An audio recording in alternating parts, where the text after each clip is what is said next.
ভাই আপনার নাম কি? আমার নাম মোহাম্মদ শহীদুল করিম।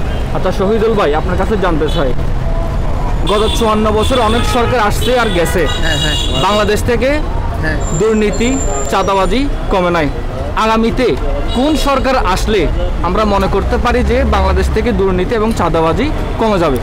এখন তো বিভিন্ন ধরনের আমার সামনে বিগত অনেক কিছু চলছে, এখানে যে সরকার আসছে তারাই ওরকম। এখন আমরা নতুন দল চাচ্ছি একটা, যেমন আমাদের এই জামাত আসলে আমরা সবাই খুশি। আচ্ছা ভাইয়ের সাথে একটু কথা বলি। আসসালামু আলাইকুম ভাই, ভাইয়ের নাম কি? আব্দুল্লাহ ভাই, আপনার কাছে জানতে চাই, গত 54 বছরে বাংলাদেশ থেকে চাঁদাবাজি দূর হয় নাই, দুর্নীতি দূর হয় নাই।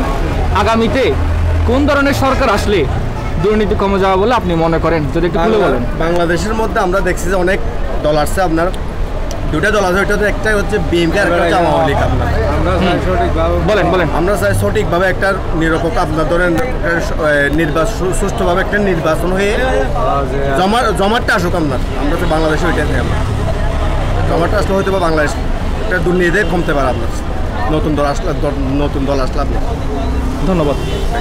ভাইয়ের কাছে জানতে চাই, আপনি কি মনে করেন আগামীতে কোন ধরনের সরকার আসলে বাংলাদেশ থেকে দুর্নীতি কমে যাবে, সাধারণ মানুষ ভালো থাকবে বলে আপনি মনে করেন? ভালো সরকার আসলে আমরা মনে করি ভালো সরকার আসুক, যেমন ভালো সরকার এলে ভালোভাবে পরিচালনা করতে পারে, ওইটা আমরা চাই একটা ভালো একটা সরকার।